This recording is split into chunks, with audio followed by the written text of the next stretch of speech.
हो गया।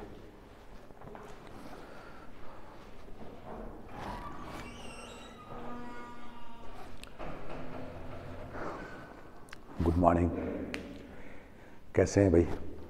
ये पिछला क्लास जो हुआ था 1919 का एक्ट, वो आधा अधूरा ही क्लास हो पाया था, तो हुआ कि नहीं फिर से एक क्लास इस पे दे ही दिया जाए। और आप लोगों ने शुरू से लेकर यहाँ तक पढ़ा है।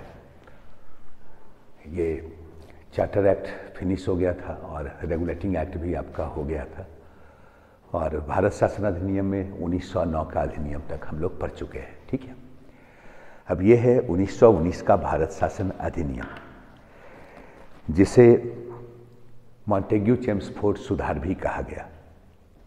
ये नामकरण क्यों है? क्योंकि मॉन्टेग्यू जो हुआ करते थे ये भारत सचिव थे, और उस वक्त भारत के वाइसराय कौन थे? चेम्सफोर्ड। ठीक है, इसीलिए इसका नाम पड़ा क्या? मॉन्टेग्यू चेम्सफोर्ड सुधार। और ये मॉन्टेग्यू चेम्सफोर्ड सुधार का जो एक मेन फीचर है वो क्या है? डायरकी है। पहली बार इसी सुधार के तहत केंद्र में डायरकी की बात की गई, द्विसदनात्मक व्यवस्था की बात की गई। कहा जाता है कि 1919 के एक्ट का जो प्रारूप है वो तैयार किया था कार्टिस ने, जिसने भारत के लिए डायरकी की बात की, द्विसदनात्मक व्यवस्था की बात की, चूंकि उसका मानना था कि भारत जैसे विशाल कंट्री में शक्ति का विभाजन क्या है? अनिवार्य है। शासन का विभाजन क्या है? अनिवार्य है। इसलिए उसने डायरकी की बात की, द्विसदनात्मक व्यवस्था की बात की। जुलाई 1918 में मॉन्टेग्यू चेम्सफोर्ड सुधार क्या हुआ? प्रकाशित हुआ, यानी भारतीयों को इसके बारे में जानकारी मिली, और इसकी प्रस्तावना में जिन बातों पर जोर दिया गया उसमें जो सर्वाधिक मुख्य है वो क्या है? भारत के लिए उत्तरदायी शासन की स्थापना करना। यानी इस सुधार के माध्यम से यह स्पष्ट किया गया कि भारत में ब्रिटिशर्स अकाउंटेबल गवर्नमेंट को स्थापित करना चाहते हैं, उत्तरदायी शासन व्यवस्था को स्थापित करना चाहते हैं। ठीक है, प्रशासन में भारतीयों का संपर्क बढ़ाया जाए, यह उद्देश्य है, यानी उनकी भागीदारी हो, यह भी उनका प्रयास होगा। और साथ ही साथ ये कहा गया क्या कि भारत ब्रिटिश साम्राज्य का क्या होगा? अभिन्न अंग होगा। ठीक है, लेकिन चलिए, जैसे हम लोग हर एक एक्ट को पढ़ रहे थे, तो हर एक एक्ट में जनरली हम लोग उसे 3 पार्ट में बांट कर पढ़े थे। एक्ट में जहाँ से हमारा प्रश्न पूछा जाता है उसमें मूल रूप से देखा जाए तो 3 ही पार्ट है। एक, अगर कोई एक्ट आया है तो उसके मूल में रीजन क्या है, क्या वजह था कि ये एक्ट आया, यानी 1919 के भारत शासन अधिनियम के लिए क्या उत्तरदायी परिस्थितियां थी, इसकी क्या पृष्ठभूमि थी, यह जानने की जरूरत है। दूसरा, 1919 के एक्ट के प्रावधान क्या है, यानी सेकेंड पार्ट जो होगा वो क्या होगा? प्रावधान होगा। और तब इसका तीसरा पार्ट जहां से आपका क्वेश्चन बनता है वो क्या है? इसके इंपैक्ट से, प्रभाव से, कि 1919 का शासन, भारत शासन अधिनियम ने भारत को कैसे प्रभावित किया, इसका क्या पॉजिटिव इंपैक्ट पड़ा, इसका क्या निगेटिव इंपैक्ट पड़ा। कहने का मतलब इसके कुछ इंपॉर्टेंस भी होंगे, तो इसके कुछ क्या होंगे? लिमिटेशंस भी होंगे, इसके कुछ कमजोर पक्ष भी हो सकते हैं। ये दोनों को जानने की जरूरत है। ठीक है, अब अगर हम बात करें 1919 के भारत शासन अधिनियम के कारण की बात करें, या हम इसकी पृष्ठभूमि की बात अगर करें, तो वो कौन सी परिस्थितियां हैं जिसके कारण भारत शासन अधिनियम 1919 लाया गया, क्या वजह हो सकता है? तो आप याद कीजिए, इसके पहले 1909 का एक्ट आया था। 1909 का जो भारत शासन अधिनियम था, 1909 का जो एक्ट था, इस एक्ट से क्या भारतीय राष्ट्रवादी जो भी थे, भारतीय आवाम की भी बात कर सकते हैं, राष्ट्रवादी संतुष्ट नहीं थे। ठीक है, क्योंकि इसमें उत्तरदायी शासन नाम की कोई बात नहीं थी। दूसरी बात, 1909 के एक्ट में ही हम देखते क्या है, पहली बार मुसलमानों के लिए पृथक निर्वाचन मंडल की व्यवस्था दी गई। यानी 1909 के एक्ट के माध्यम से ब्रिटिश गवर्नमेंट ने फूट डालो और राज करो की नीति को अमली जामा पहनाने का काम किया, जिसकी वजह से हम देखते क्या है कि लगभग उदारवादी नेता भी नाराज हुआ करते थे, उग्रवादी नेता भी नाराज हुआ करते थे। इसका मतलब है कि अगर फर्स्ट रीजन की अगर हम बात करें या पृष्ठभूमि की बात करें तो किसकी बात करेंगे? 1909 के एक्ट की बात करेंगे, जिससे भारतीय आवाम क्या है, असंतुष्ट है। ठीक है, चूंकि आप लोगों ने इसके मूल में अन्य रीजन को आपने जाना है, चूंकि याद कीजिए बंगाल विभाजन का जो मुद्दा हुआ करता था, वो मुद्दा क्या था? मूल रूप से बंगाल का विभाजन ब्रिटिशर्स ने किया। लॉर्ड कर्जन के काल में आपको देखने को मिलता है। उद्देश्य क्या था? राष्ट्रवाद का गढ़ बंगाल को दो पार्ट में सांप्रदायिक आधार पर बांट देना, यानी दोनों ही बंगाल में बंगालियों को अल्पसंख्यक बनाना उनका उद्देश्य हुआ करता था। यानी ये राष्ट्रवाद की बढ़ती हुई प्रवृत्ति को रोकने के उद्देश्य से हुआ करता था। दूसरी बात, बंगाल विभाजन के अगेंस्ट जब देखते क्या है, स्वदेशी बहिष्कार आंदोलन हो रहा था, तो स्वदेशी बहिष्कार आंदोलन के दौरान उदारवादी उग्रवादी कई मुद्दे पे क्या थे, अलग थलग हुआ करते थे, दोनों के बीच विरोधाभास था। यह अलग बात है कि आंदोलन होना तय था, तो वैसी स्थिति में उग्रवादियों के दबाव में उनके कुछ प्रस्ताव को उदारवादियों ने एक्सेप्ट कर लिया और आंदोलन की शुरुआत हुई। लेकिन विरोधाभास के कारण हर वक्त ये आशंका बनी हुई थी उग्रवादियों में भी क्या, कि आंदोलन के समापन के बाद उदारवादी उनके प्रस्ताव को क्या कर देंगे, रद्द कर देंगे।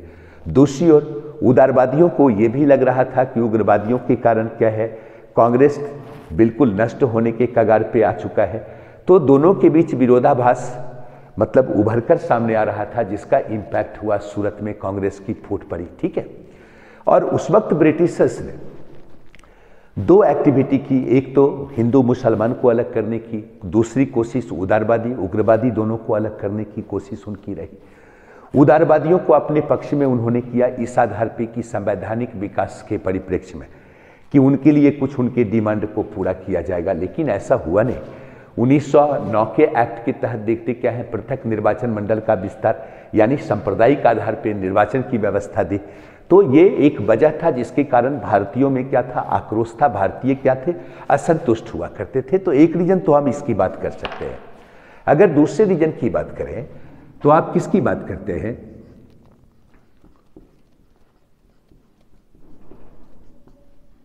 होम रूल लीग आंदोलन की आप बात करते हैं। होम रूल लीग आंदोलन 1916 में है ना। और ये होम रूल लीग आंदोलन जो है आपने पढ़ा होगा कि एक तो तिलक का हुआ करता था और दूसरा किसका, एनी बेसेंट का हुआ करता था। यानी दो होम रूल लीग बना, एक तिलक का दूसरा एनी बेसेंट का, दोनों के क्षेत्र भी निर्धारित हुए।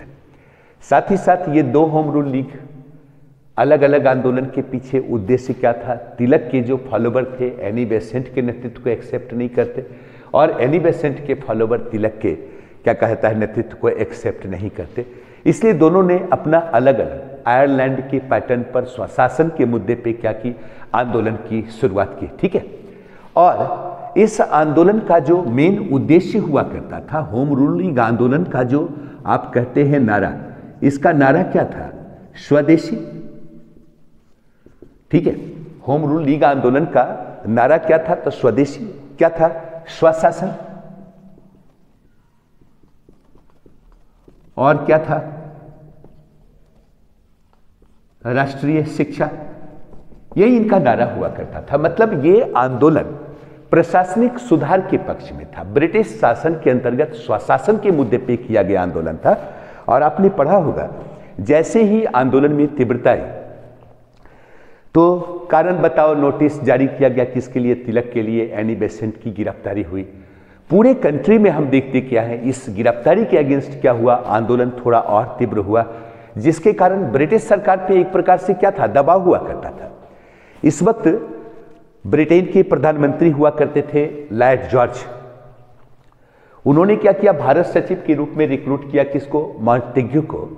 और मॉन्टेग्यू ने संसद में उन्होंने स्पष्ट रूप से ये बोला था कि शिक्षित भारतीयों का जो स्वशासन संबंधी डिमांड है, ये क्या है, जायज है, यानी शासन में उनकी भागीदारी होनी चाहिए। मतलब स्पष्ट है कि तुष्टीकरण के नीति के तहत प्रधानमंत्री ने किसको भारत सचिव रिक्रूट किया, मॉन्टेस्क्यू को रिक्रूट किया, और ये कोशिश थी कि इसी परिप्रेक्ष्य में क्या हो, आंदोलन की स्थिति में ठहराव आए। तो होम रूल लीग आंदोलन के कारण भी क्या है, ब्रिटिश सरकार पे एक प्रकार से दबाव है, और ब्रिटिश सरकार ऐसे आंदोलन का समापन चाहती है नीतिगत आधार पर। यही वजह था कि क्या हुआ, भारत शासन अधिनियम 1919 लाया गया, कह सकते हैं। इसके बाद अगर आप किसी और एक रीजन की बात करें तो तीसरा कारण जो आपका बनता है वो क्या बनता है, तीसरा कारण तीसरे कारण में दीजिएगा, ये आपका है लखनऊ पैक्ट, तब लास्ट में वर्ल्ड वार, हाँ लखनऊ पैक्ट है ना। लखनऊ पैक्ट ये किसके किसके बीच, कांग्रेस और लीग के बीच, ठीक है। आप याद कीजिए, आपने पहले भी सुना है और पहले पढ़ा भी होगा कि शुरुआती दौर में 1905-6 के लगभग में, जिस वक्त लॉर्ड कर्जन बंगाल विभाजन के मुद्दे पे बात कर रहे हैं, बंगाल का विभाजन प्रशासनिक सुव्यवस्था के आधार पे वो कहना चाहते हैं, वो करना चाहते हैं, ऐसा उन्होंने स्टेटमेंट दिया कि बंगाल प्रांत आकार में काफ़ी बड़ा है, इसलिए प्रशासनिक व्यवस्था को कायम करने के लिए जरूरी है कि उसको 2 पार्ट में डिवाइड कर दिया जाए। लेकिन सही बात तो ये था कि राष्ट्रवादी आंदोलन को कमजोर करने की उनकी नीति थी, और इसी परिप्रेक्ष्य में उन्होंने क्या किया, बंगाल के विभाजन की बात की, मुसलमानों को एक प्रकार से आश्वासन दिया कि उनके लिए जो ऐसी व्यवस्था वो करेंगे जो पहले कभी मुस्लिम काल में रहा होगा। इसका मतलब है कि उस दौरान भी ब्रिटिशर्स ने यह बताने की कोशिश की कि वो क्या है, मुसलमानों के हित ऐसी हैं। 1909 का एक्ट आया, मुसलमानों के लिए पृथक निर्वाचन मंडल। इसका मतलब है कि इस 1909 के एक्ट के माध्यम से भी बताने की कोशिश थी कि ब्रिटिश हुकूमत किसकी हित ऐसी, मुसलमानों की हित ऐसी है। यानी उद्देश्य था क्या, फूट डालो और राज करो, हिंदू मुस्लिम के बीच गैप को बढ़ाना, यही उनका टारगेट हुआ करता था। लेकिन 1912-13 के दौर में हम देखते क्या है, मुस्लिमों का भी ये भ्रम टूट गया, क्योंकि खिलाफत सर्व इस्लामियत का मामला था, और खिलाफत संस्था के प्रति मुस्लिम आवाम का क्या था, एक प्रकार से आस्था थी। वो टर्की के खिलाफत संस्था को सेफ रखना चाहते थे, जबकि ब्रिटिश हुकूमत क्या था, उसके अगेंस्ट हुआ करता था। इन्होंने आवेदन किया, प्रतिवेदन किया, इसके बावजूद भी इसका कोई समाधान नहीं निकला। जाहिर सी बात है, तत्कालीन दौर में जो मुस्लिम लीग था उसका भी एट्रैक्शन किसकी ओर, कांग्रेस की ओर, कांग्रेस के डिमांड की ओर।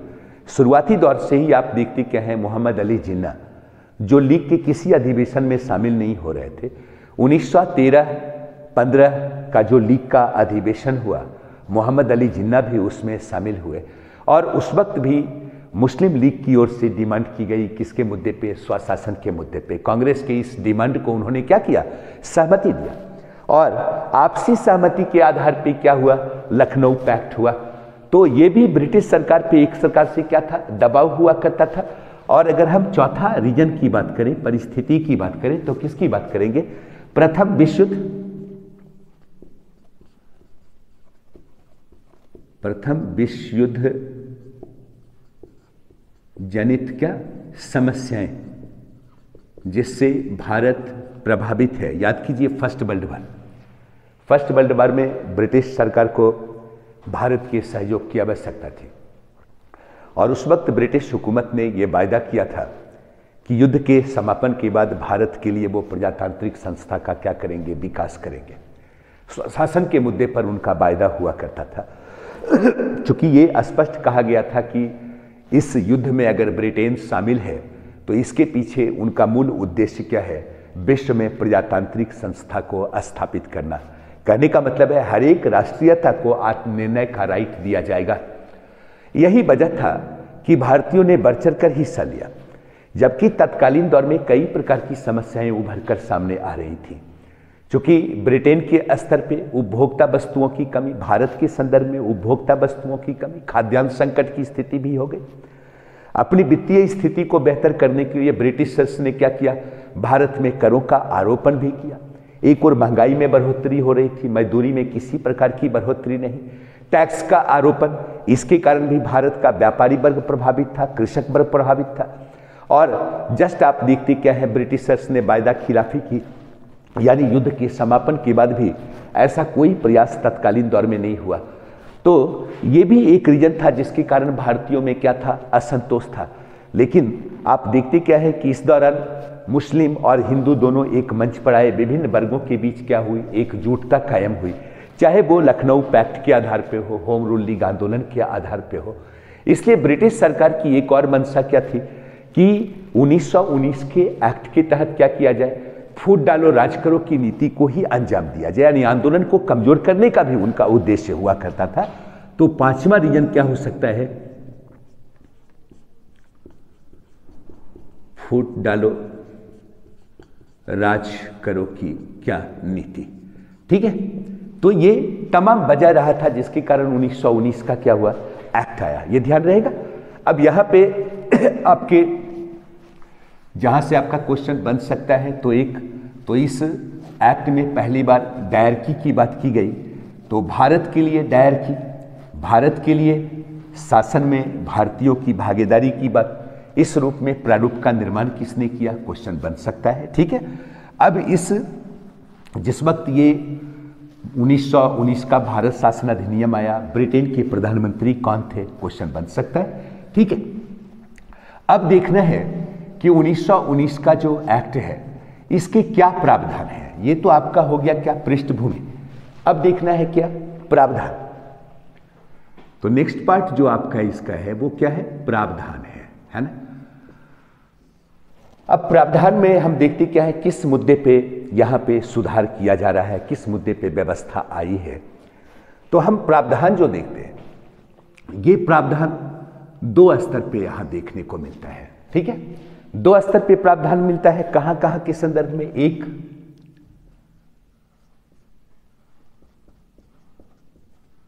गृह शासन के संदर्भ में प्रावधान है। गृह शासन के संदर्भ में कहने का मतलब यहां पे ब्रिटेन में भारत के शासन के संदर्भ में जो अथॉरिटी है उसे आप क्या कहते हैं,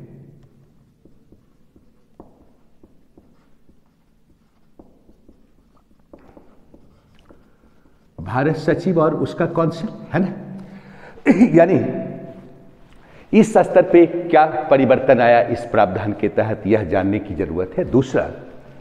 दूसरा आपका है भारत के शासन के संदर्भ में प्रावधान, है ना। यानी भारत के शासन के संदर्भ में प्रावधान, ये भी दो स्तर पे हो सकता है, एक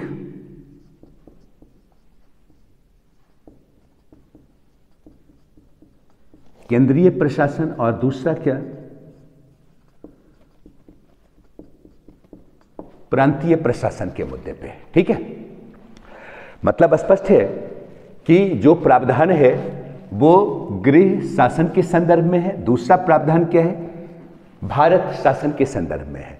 भारत शासन के संदर्भ में तो एक हम देखेंगे क्या, सेंट्रल गवर्नमेंट के मुद्दे पे, तो दूसरा क्या है, प्रोविंशियल गवर्नमेंट के मुद्दे पे, ठीक है। चलिए, यहां तक समझने में कोई दिक्कत नहीं है। अब हमें जानना क्या है, सबसे पहले देखना है गृह शासन के मुद्दे पे क्या परिवर्तन आया। क्या भारत सचिव, उसके काउंसिल के जो अधिकार थे, जो दायित्व थे, इनके पास जो शक्तियां थी वो कंटिन्यू कर रही थी, या फिर इस संदर्भ में थोड़ा बहुत परिवर्तन देखने को मिलता है। तब अगर देखा जाए गृह शासन के संदर्भ में, तो लिख लीजिएगा, नंबर 1 पहला दीजिएगा,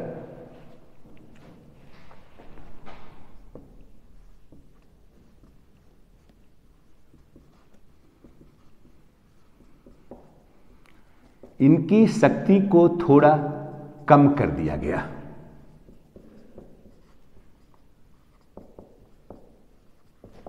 तथा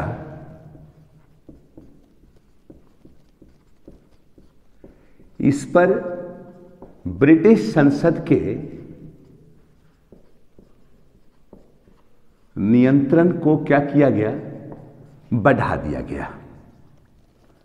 आपको ये पता होगा 1858 का एक्ट, और 1858 के एक्ट का जो एक फीचर हुआ करता था, वो फीचर क्या था?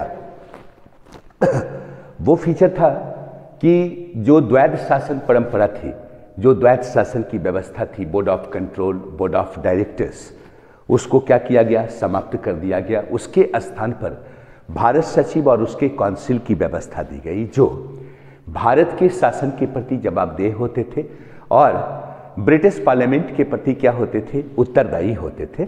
लेकिन 1919 के एक्ट के तहत गृह शासन के मुद्दे पे थोड़ा परिवर्तन हुआ। भारत सचिव, उसके काउंसिल की शक्ति को थोड़ी कम कर दी गई और उस पर संसद के नियंत्रण को क्या किया गया? बढ़ा दिया गया। कैसे कर सकते? तो अब देखते क्या है कि इस एक्ट के माध्यम से, यानी अब ब्रिटेन स्थित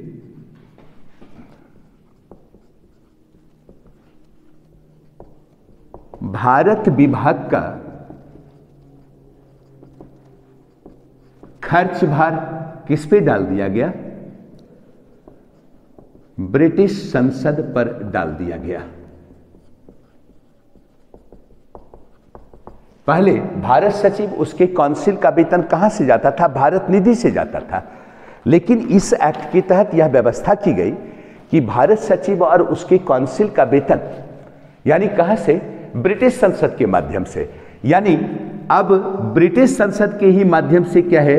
भारत सचिव और उनके काउंसिल के मेंबर की सैलरी जाएगी। ठीक है, तो एक बात याद रखना है, एक मुद्दा जो बना वो क्या बना? मुद्दा बना कि भारत सचिव, उसके काउंसिल पे ब्रिटिश संसद के नियंत्रण को क्या किया गया? बढ़ा दिया गया। मुख्य मुद्दा यही है। और इसके तहत हम देखते क्या है कि भारत निधि से जो पहले सैलरी इनके लिए जाती थी, अब इनका वेतन भार किस पर? ब्रिटिश संसद पर डाल दिया गया। फर्स्ट मुद्दा यह हो सकता है। दूसरा, नंबर 2 क्या हुआ? इसी में लिखिएगा, भारत सचिव के काउंसिल के सदस्यों की संख्या को कम कर दिया गया। भारत काउंसिल के सदस्यों की संख्या को कम कर दिया गया। कितना? 8 से 12, यानी न्यूनतम 8, अधिकतम 12 तक हो सकते हैं, जिसमें क्या होंगे? 3 भारतीय होंगे। ठीक है, जिसमें 3 भारतीय होंगे। ये पॉजिटिव हुआ कि भारत सचिव, उसके काउंसिल, भारत सचिव के काउंसिल में भारतीयों की संख्या क्या हुई? बढ़ा दी गई। और इनका कार्यकाल जो पहले 7 ईयर हुआ करता था, अब इनका कार्यकाल कितना निर्धारित किया गया? 5 वर्ष निर्धारित किया गया। ठीक है, नेक्स्ट पॉइंट दीजिएगा, अगला मुद्दा। तीसरा,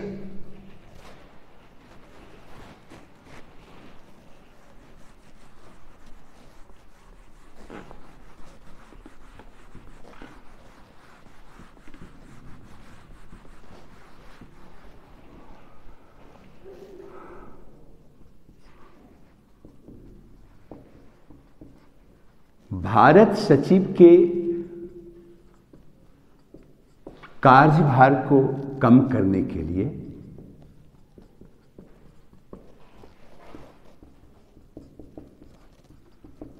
ब्रिटेन में एक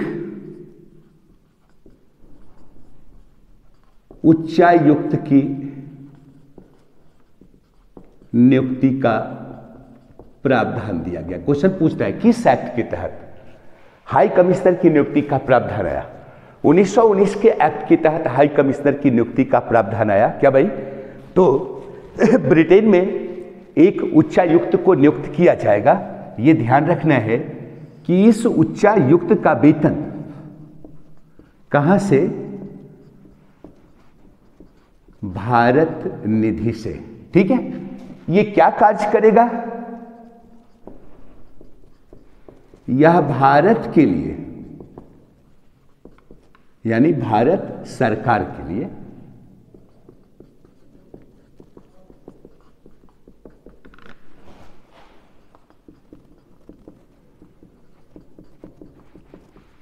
अस्त्र शस्त्र की खरीद, उच्चायुक्त का जो वर्ग है, भारत सरकार के लिए अस्त्र शस्त्र की खरीद और क्या,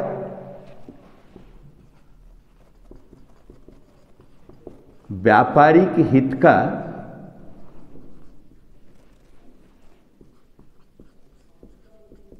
निरीक्षण तथा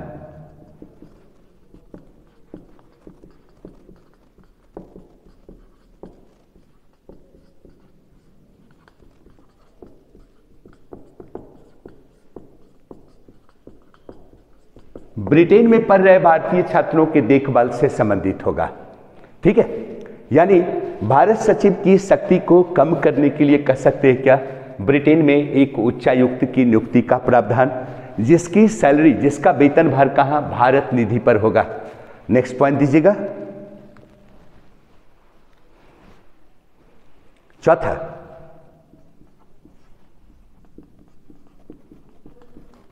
भारत सचिव को यह अधिकार दिया गया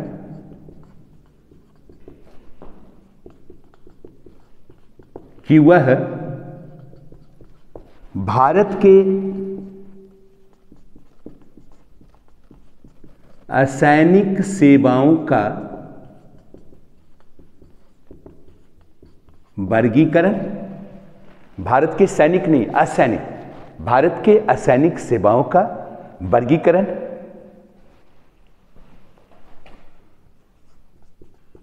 उसकी भर्ती, सेवा शर्त तथा अनुशासन संबंधी नियमों का निर्माण करे। यानी ये राइट है भारत सचिव उसके काउंसिल को क्या, कि वह असैनिक सेवाओं का वर्गीकरण कर सकता था, यानी अन्य क्षेत्र को भी सिविल सर्विसेज के दायरे में ला सकता था, उनकी भर्ती, सेवा शर्त और अनुशासन संबंधी नियमों का निर्माण कर सकता था। ये राइट किसका, भारत सचिव और उसकी काउंसिल का। और आपको याद होगा कि इसी वक्त हम देखते क्या है, 1921 में पहले से ये डिमांड चल रहा था। कांग्रेस के विभिन्न अधिवेशन के दौरान हम देखते क्या है, उदारवादियों की ये डिमांड हुआ करते थे कि सिविल सर्विसेज एग्जामिनेशन ब्रिटेन और भारत दोनों जगह एक साथ होना चाहिए। चूंकि प्रावधान यही था कि एग्जामिनेशन कहाँ होगा, ब्रिटेन में होगा। अब आगे क्या हुआ, 1921 में सिविल सर्विसेज परीक्षा कहाँ हुआ, भारत में हुआ। पहली बार कहाँ, इलाहाबाद में हुआ। ठीक है, 1923 में इस मुद्दे पे सुधार के लिए ली कमीशन का गठन किया गया 1923 में, और इसकी सिफारिश के आधार पर हम देखते क्या है, 1926 में क्या हुआ, 1926 में लोक सेवा आयोग का क्या किया गया, गठन किया गया। 1926 में लोक सेवा आयोग का गठन। नेक्स्ट एक और मुद्दा दे दीजिएगा, गृह सरकार के संदर्भ में, भारत सचिव के संदर्भ में एक और प्रावधान है। क्योंकि यहां पे आप देखेंगे क्वेश्चन जो बनता है, ये तो एक कॉमन फीचर है जो आपको याद में रहेगा, याद रह जाएगा कि भारत सचिव उसके काउंसिल की शक्ति को थोड़ी कम कर दी गई और उस पर ब्रिटिश संसद के नियंत्रण को बढ़ाया गया। अब भारत सचिव उसके काउंसिल का वेतन भार भारत पे नहीं बल्कि ब्रिटिश संसद पर होगा। दूसरी बात, भारत सचिव उसके काउंसिल के मेंबर्स की संख्या को कम कर दिया गया। काउंसिल के मेंबर की संख्या को 8 से 12 कर दिया गया, न्यूनतम 8 अधिकतम 12।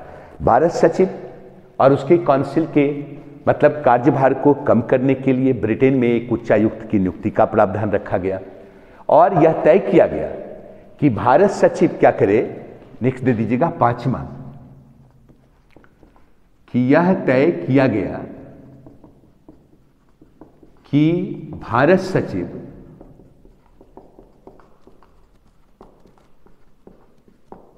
वित्तीय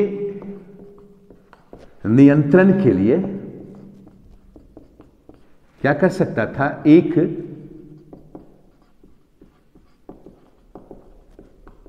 ऑडिटर जनरल को नियुक्त कर सकता था। महालेखा परीक्षक को नियुक्त कर सकता था। कहां? भारत में। ठीक है, यानी नियंत्रण के लिए कहां? भारत में एक ऑडिटर जनरल को नियुक्त कर सकता था। तो ये पूरा का पूरा जो प्रावधान है, जो चेंजेज है, वो देखते हैं किस संदर्भ में? गृह शासन के मुद्दे पे परिवर्तन देखने को मिल जाता है। ठीक है, ये तो हुआ गृह शासन के मुद्दे पे भारत सचिव उसके काउंसिल के संदर्भ में। अब 1919 के एक्ट का जो प्रावधान है वो भारत के शासन के संदर्भ में है ना। नेक्स्ट दीजिएगा, अगला मुद्दा, ये तो गृह शासन हुआ। नेक्स्ट दीजिएगा भारत शासन। भारत के शासन के मुद्दे पर, भारत का शासन कहने का मतलब यहां पे दो स्तर पे हम परिवर्तन को देखेंगे। एक केंद्रीय प्रशासन और दूसरा क्या है? प्रांतीय प्रशासन। ठीक है, यानी केंद्रीय शासन के मुद्दे पे और प्रांतीय शासन के मुद्दे पे, है ना। अब ये ध्यान रखिएगा,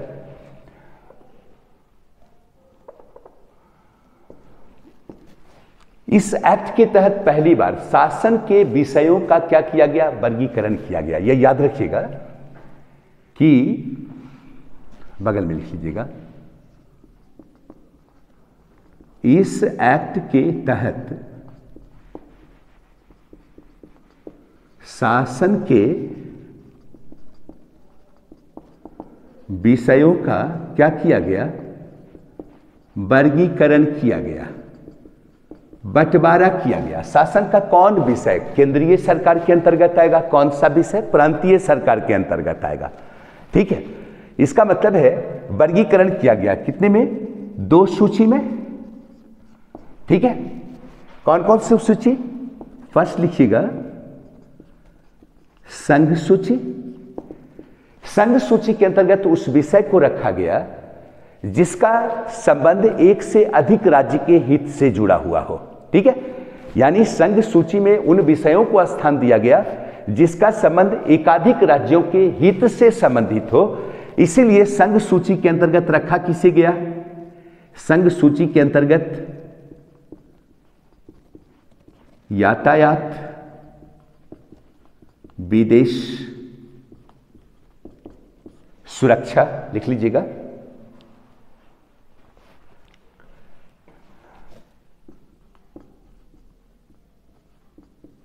डाकतार व्यवस्था, इसको रखा गया संघ सूची के दायरे में। दूसरा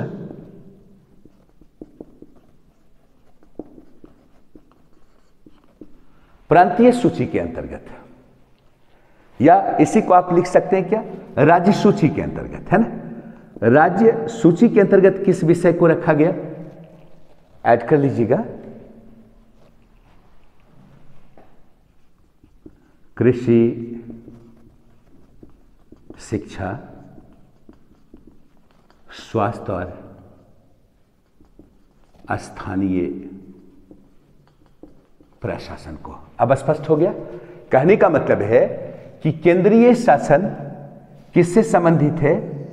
संघ सूची से, और प्रांतीय प्रशासन की संबद्धता किससे है?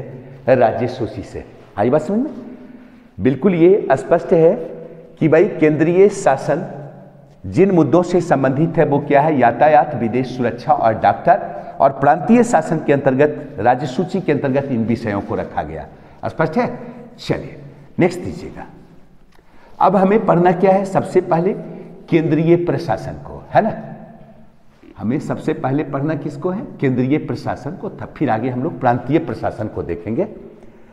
अब अगर केंद्रीय प्रशासन की हम बात करें तो केंद्रीय प्रशासन के अंतर्गत 2 चीज को हम देखते हैं। क्या? एक्सिक्यूटिव, और दूसरा क्या? लेजिस्लेटिव, है ना। यहां मूल रूप से परिवर्तन क्या है? लेजिस्लेटिव व्यवस्था में, यानी विधायिका में परिवर्तन आपको देखने को मिलता है ना। विधायिका में परिवर्तन क्या देखने को मिलता है केंद्र में? तो केंद्र में विधायिका के संदर्भ में क्या है?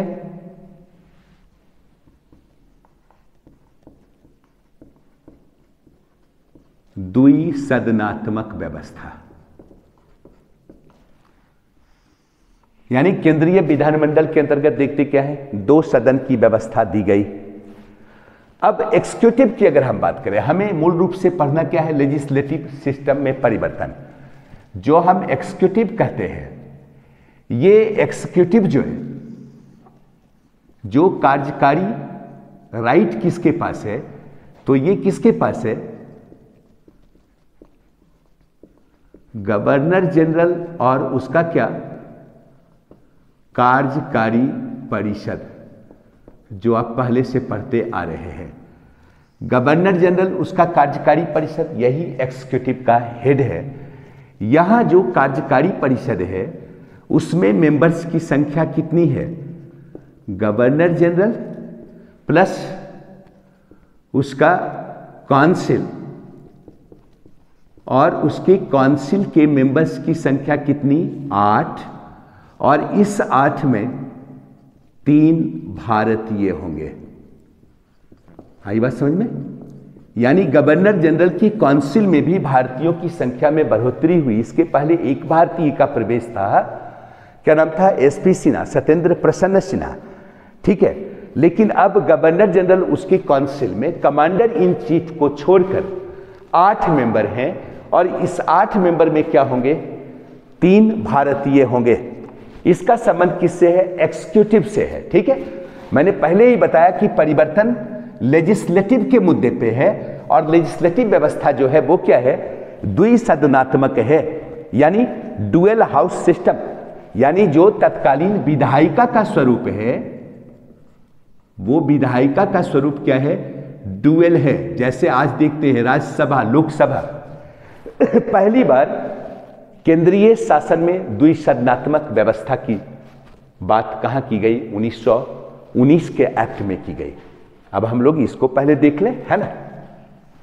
ये तो आपका एग्जीक्यूटिव है, ये अपने जगह पे है, ठीक है, रहने दिया जाए। परिवर्तन जो देखना है हमें कहां देखना है, लेजिस्लेटिव के मुद्दे पे देखना है। और लेजिस्लेटिव के मुद्दे पे अगर हम परिवर्तन देखते हैं तो ये द्विसदनात्मक है, इसका 2 सदन हो जाएगा, है ना। एक सदन राज्य परिषद, राज्य परिषद, इसी को आप कहते क्या हैं, अपर हाउस, ठीक है। दूसरा विधानसभा, इसे क्या कहते हैं, लोअर हाउस, ठीक है। यानी तत्कालीन दौर में दोनों के निर्वाचन मंडल बने, और दोनों के जो मेंबर होंगे वो चयनित भी होंगे और निर्वाचित भी होंगे, सरकारी भी होंगे और गैर सरकारी भी होंगे, ठीक है। तो राज्य परिषद जो अपर हाउस है, इसकी जो कुल सदस्य संख्या है वो कितनी है, सदस्य संख्या याद रखिएगा 60, ठीक है। ये 60 में जो 60 है, 60 निर्वाचित नहीं है, कितने हैं, इस 60 में 27 जो है ये मनोनीत है, और 33 क्या है, ये आपके निर्वाचित हैं, यानी चयनित मेंबर है कितने, 33। ध्यान रखिएगा, ये भी ध्यान रखिएगा कि इस मेंबर में सिर्फ 1/3 क्या हो सकते हैं, सरकारी हो सकते हैं, और इनका जो कार्यकाल है, ये कार्यकाल निर्धारित किया गया कितने वर्षों के लिए, 5 वर्ष के लिए, ठीक है। दूसरी ओर अगर देखिए विधानसभा, विधानसभा लोअर हाउस में कुल मेंबर्स की संख्या कितनी, 145, 145। यहां पे भी आप डिवाइड कर सकते हैं, डिवीजन कर सकते हैं, कैसे, 145 में मनोनीत जो होंगे वो होंगे कितना, 41, ठीक है। और निर्वाचित या चयनित जो होंगे उनकी संख्या होगी 104। ठीक है। इस मनोनीत में भी क्या है, कुछ सरकारी होंगे और कुछ गैर सरकारी होंगे। यहां जो सरकारी हैं उनकी संख्या है 27। ठीक है, लिख लीजिएगा। जो सरकारी है उनकी संख्या 27। एक मिनट। यहां पे सरकारी की संख्या है 26, 6 5 11। गैर सरकारी की संख्या कितनी है? 15। ठीक है। और निर्वाचित कितने हैं? 104। और ये निर्वाचन आपने देखा है क्या, पृथक निर्वाचन मंडल की व्यवस्था है। जो निर्वाचन मंडल बना वो क्या है, सामान्य के लिए भी बना और आरक्षित के लिए भी बना। इसलिए हम देखते क्या है, यहां जो 104 निर्वाचित हैं इसमें सामान्य वर्ग से कितने? 52, सबसे अधिक यही है, लिख लीजिएगा। सामान्य वर्ग 52, मुस्लिम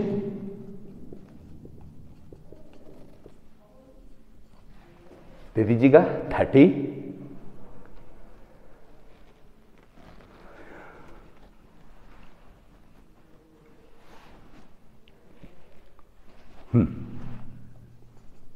यूरोपीय 9, जमींदार 7,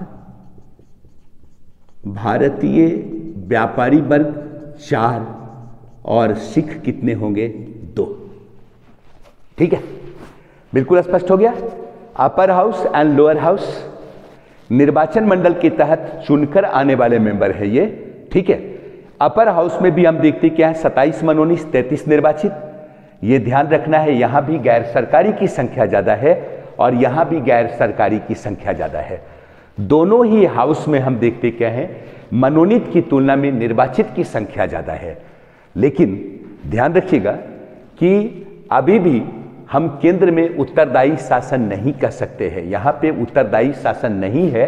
यह अलग बात है कि डुअल हाउस सिस्टम का आगमन हो गया, द्विसदनात्मक व्यवस्था का आगमन हो गया, लेकिन अभी भी हम केंद्र में उत्तरदायी शासन नहीं कर सकते हैं। कैसे? जस्ट इसके नीचे दीजिएगा।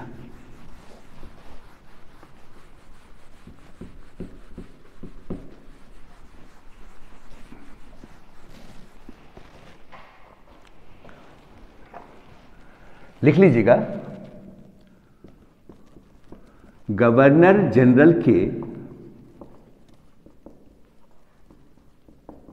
कार्यकारी परिषद का सदस्य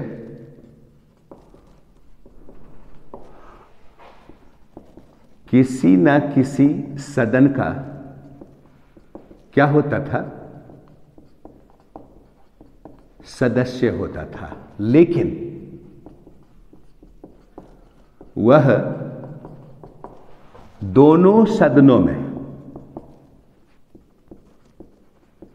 उपस्थित हो सकता था। ठीक है। गवर्नर जनरल और कार्यकारी परिषद, याद कीजिए उसका एग्जीक्यूटिव काउंसिल मेंबर की संख्या 8, जिसमें 3 क्या होंगे? भारतीय होंगे। ठीक है। ये किसी भी सदन का मेंबर हो सकते थे, लेकिन दोनों ही सदन में ये उपस्थित हो सकते थे। ठीक है। एक चीज और याद रखिएगा, केंद्रीय विधानमंडल के सदस्यों को पूरक प्रश्न पूछने, लिख लीजिएगा, विधानमंडल के सदस्यों को पूरक प्रश्न पूछने, बजट पर बहस करने,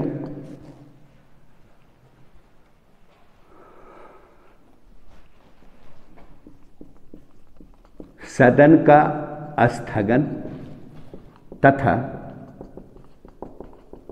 काम रोको प्रस्ताव लाने का अधिकार था।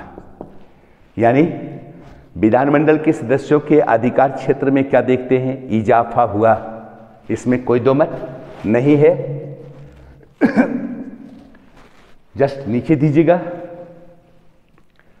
क्या है? केंद्रीय विधानमंडल के सदस्यों को पूरक प्रश्न पूछने का, बजट पर बहस करने का, सदन के स्थगन का, काम रोको प्रस्ताव पास करने का क्या था?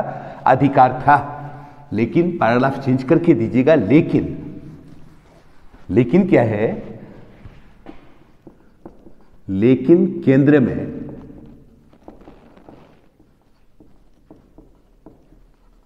अकाउंटेबल गवर्नमेंट, उत्तरदायी शासन नहीं है।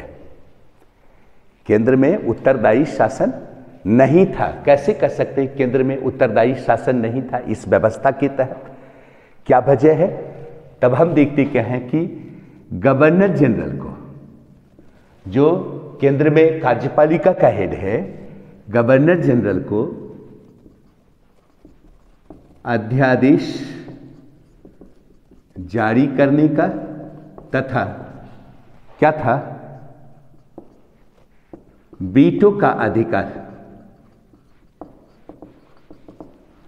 गवर्नर जनरल को अध्यादेश लाने का भी अधिकार है, गवर्नर जनरल को वीटो का भी अधिकार है। एक चीज और ध्यान दीजिएगा, इस गवर्नर जनरल को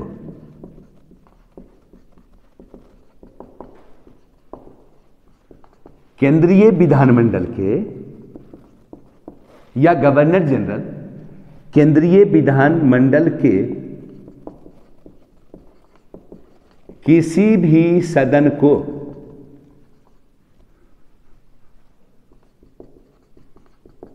कार्यकाल से पूर्व क्या कर सकता था? भंग कर सकता था, या विशेष परिस्थिति में या आवश्यकता अनुसार अधिकतम 1 वर्ष के लिए क्या कर सकता था? बढ़ा सकता था। ठीक है, ये गवर्नर जनरल के पास राइट है। तो हम क्या कहते हैं कि अभी भी केंद्र में इस एक्ट के तहत उत्तरदायी शासन की व्यवस्था नहीं थी। तो यहाँ पे एक ही मुद्दा ध्यान रखिएगा, 1919 के एक्ट के प्रावधान का जो मेन फीचर है वो क्या है? केंद्र में एग्जीक्यूटिव भी है, केंद्र में लेजिस्लेटिव भी है। एग्जीक्यूटिव पहले की तरह ही गवर्नर जनरल, उसका काउंसिल, ठीक है, जो नियम को लागू करने का राइट रखता है। उसके कुल मेंबर्स की संख्या कमांडर इन चीफ को छोड़कर कितना? 8, और उस 8 में 3 मेंबर क्या होंगे? भारतीय होंगे। ठीक है, परिवर्तन लेजिस्लेटिव के मुद्दे पर है। लेजिस्लेटिव क्या हो गया? विधायिका द्विसदनात्मक हो गई। एक राज्य परिषद कहलाया, दूसरा क्या कहलाया? विधानसभा कहलाया। राज्य परिषद के मेंबर्स की संख्या 60 और विधानसभा के मेंबर्स की संख्या कितनी होगी? 145 होगी। दोनों ही जगह सरकारी की तुलना में गैर सरकारी मेंबर ज्यादा होंगे, मनोनीत की तुलना में क्या होंगे? चयनित मेंबर ज्यादा होंगे। विधानमंडल के मेंबर को यह राइट है कि वह पूरक प्रश्न पूछ सकता है, बजट पर बहस कर सकता है, स्थगन प्रस्ताव ला सकता है, काम रोको प्रस्ताव ला सकता है। राइट में इजाफा हुआ। लेकिन गवर्नर जनरल को राइट है कि वो अभी भी अध्यादेश जारी कर सकता है, उसके पास वीटो का राइट है। गवर्नर जनरल के पास ये राइट है कि गवर्नर जनरल कार्यकाल से पूर्व किसी भी सदन को भंग कर सकता है। और ये ध्यान रखिएगा कि जो आपका सेंट्रल लेजिस्लेटिव है वो उसी विषय पे प्रावधान नियम बना सकता है जो केंद्र सूची के दायरे में आता है, संघ सूची के दायरे में आता है। स्पष्ट है? अब जो परिवर्तन दिखता है वो कहां? ब्रिटिश प्रोविंस के मुद्दे पे। नेक्स्ट दीजिएगा, जहां से आप लोगों का छूट गया था, है ना। नेक्स्ट दीजिएगा, क्या? British province.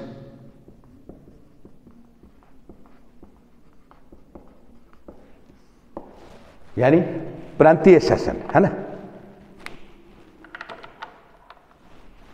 अब याद रखना है, ब्रिटिश प्रोविंस यानी जो प्रांत का शासन है, ये प्रांतीय शासन में शासन का संचालन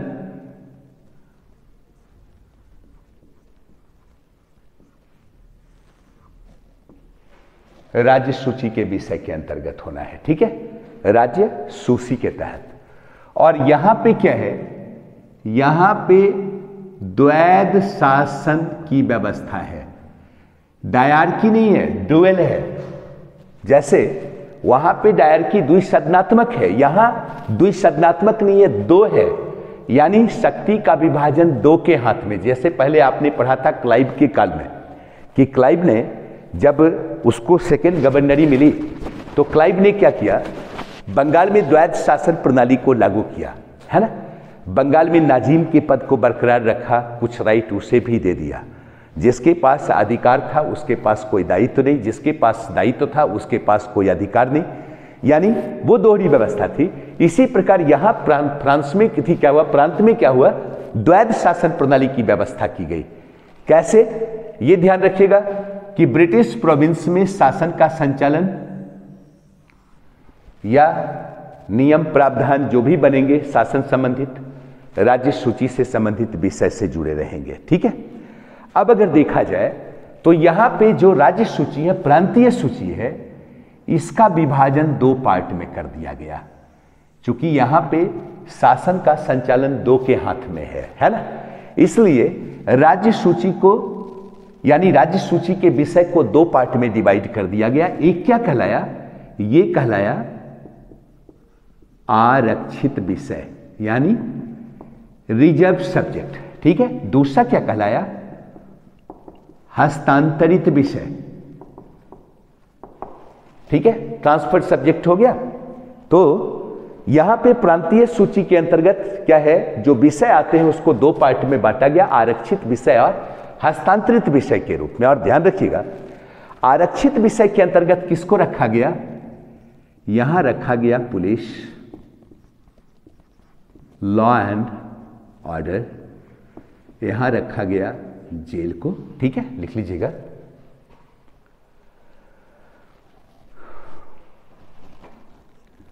यहां रखा गया लैंड रेवेन्यू को, यहां रखा गया इंडस्ट्री को, और यहां रखा गया किसको, इरिगेशन को, सिंचाई को, ठीक है। ये सब आरक्षित विषय, यानी जितना महत्वपूर्ण विषय है वो आरक्षित विषय के दायरे में आता है। और याद रखिएगा, इस मुद्दे पे शासन किसके द्वारा, प्रांतीय गवर्नर और उसके काउंसिल के द्वारा, ठीक है। क्या शक्ति का विभाजन हो गया, यानी जो एग्जीक्यूटिव था उसके पास ये पावर दिया गया, यानी उस मुद्दे पे शासन का संचालन किसके हाथ में, गवर्नर और उसके काउंसिल के हाथ में, ठीक है। इसका मतलब क्या है, यहां पे मूल भूमिका किसकी होगी, गवर्नर और काउंसिल। यहां गवर्नर जनरल नहीं बल्कि प्रांतीय गवर्नर है, याद रखिएगा। यानी इस विषयों पे शासन प्रांतीय गवर्नर और उसके काउंसिल के द्वारा, ठीक है। दूसरी ओर ये हस्तांतरित विषय है। हस्तांतरित विषय के अंतर्गत किस सब्जेक्ट को रखा गया,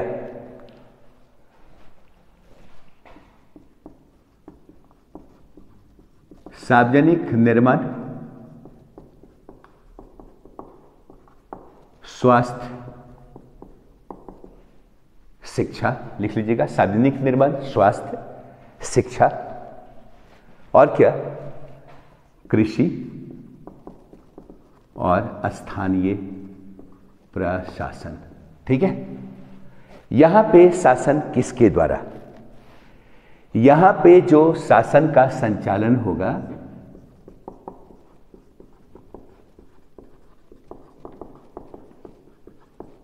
प्रांतीय विधानमंडल के मंत्री और प्रांतीय गवर्नर, ठीक है। लेकिन याद रखिएगा, यहां जो है गवर्नर सिंबॉलिक है, यानी गवर्नर के पास कोई खास राइट नहीं है।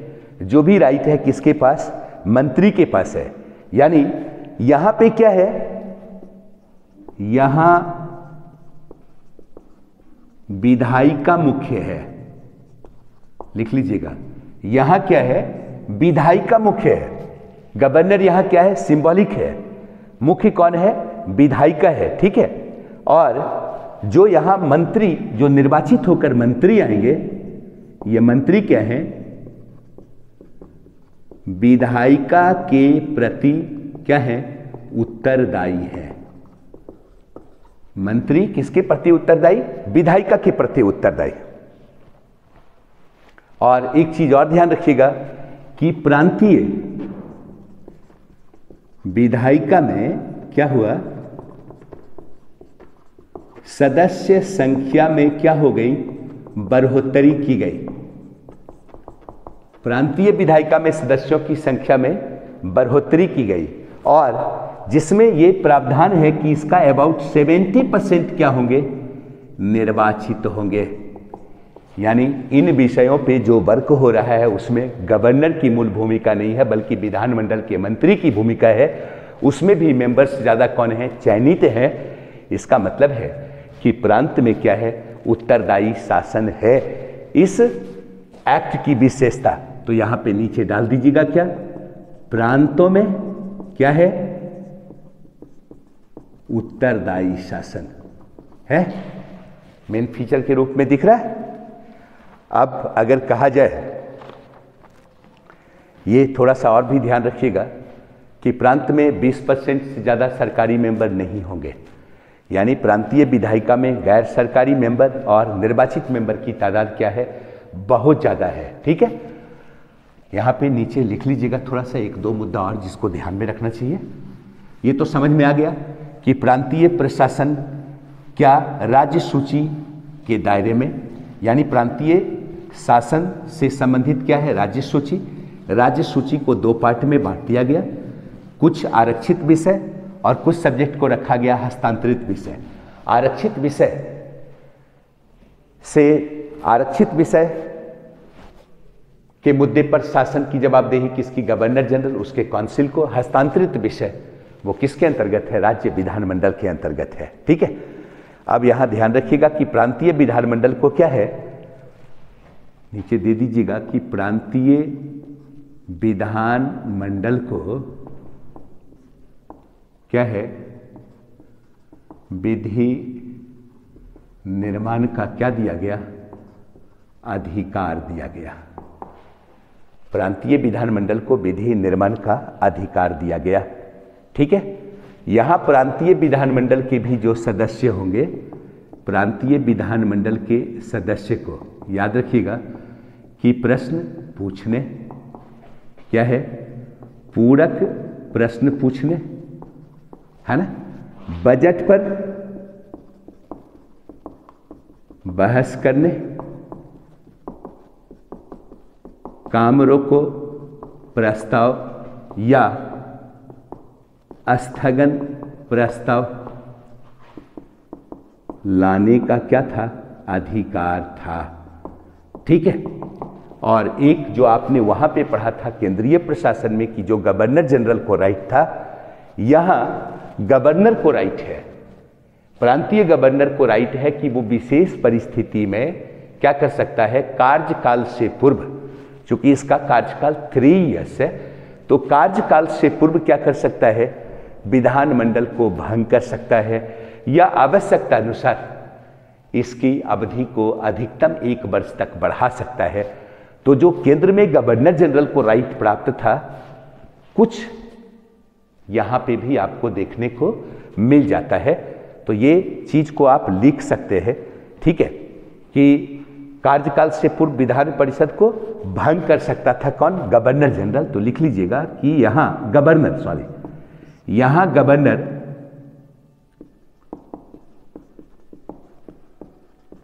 प्रांतीय विधान मंडल को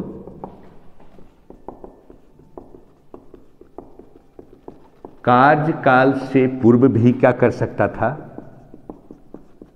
भंग कर सकता था, या जरूरत के हिसाब से उसकी कार्य अवधि को क्या कर सकता था, बढ़ा सकता था।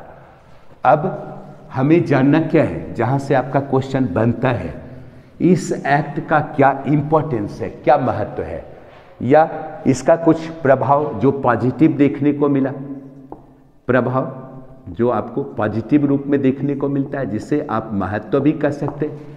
ठीक है, कुछ ऐसा है, तब हम देखते क्या है, इस एक्ट के तहत भारत में क्या प्रत्यक्ष निर्वाचन है ना, इसके पहले अप्रत्यक्ष था, यहां पे क्या दिखता है, प्रत्यक्ष निर्वाचन दिख रहा है। क्या है भारत में, क्या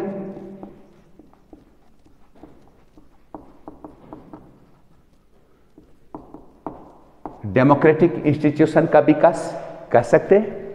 इसी एक्ट के तहत भारत में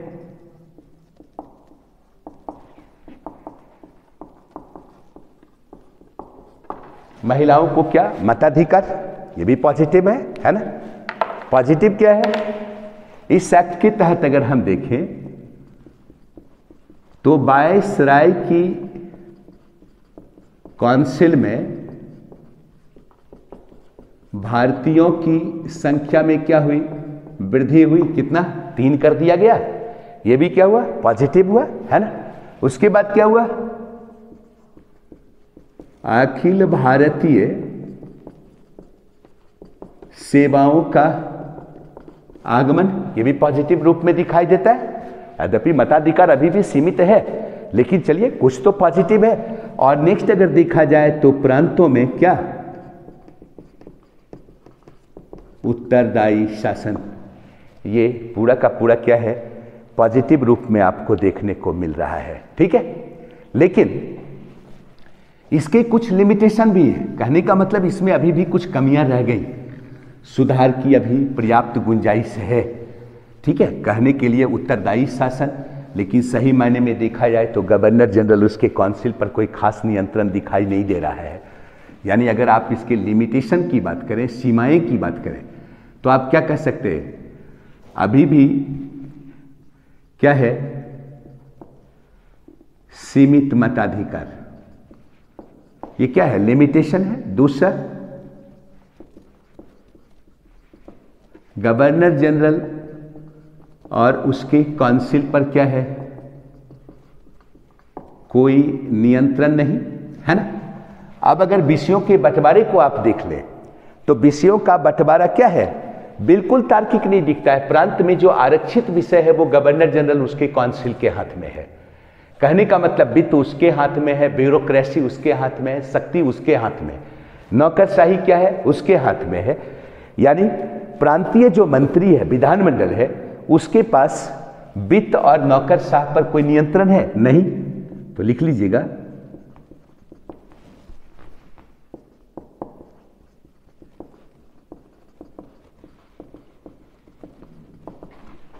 विधानमंडल का वित्त और नौकरशाह पर क्या है, नियंत्रण है नहीं है। ठीक है, कहने का मतलब है कि विषयों का बंटवारा बिल्कुल लॉजिकल नहीं है, है ना। और सबसे बड़ा चीज मैं भूल गया था, सॉरी, क्या हुआ, इस बार पृथक निर्वाचन मंडल का क्या हुआ, विस्तार हुआ। 1909 के एक्ट में पृथक निर्वाचन मंडल के अंतर्गत सिर्फ मुस्लिम को रखा गया। यहां पे मुस्लिम तो कंटिन्यू है ही, मुस्लिम के अलावा शामिल किया गया किसको, सिख को, एंग्लो इंडियन को, भारतीय ईसाई को, किसको, यूरोपियों को। ठीक है, ये पृथक निर्वाचन मंडल का क्या हुआ, विस्तार हुआ। ये क्या है, इस एक्ट का नकारात्मक पक्ष है। ठीक है, अब ये 1919 का एक्ट क्या हुआ, पूरा हुआ। अब हम लोग देखते हैं नेक्स्ट क्लास में, इससे थोड़ा आगे बढ़ते हैं, है ना। Thank you.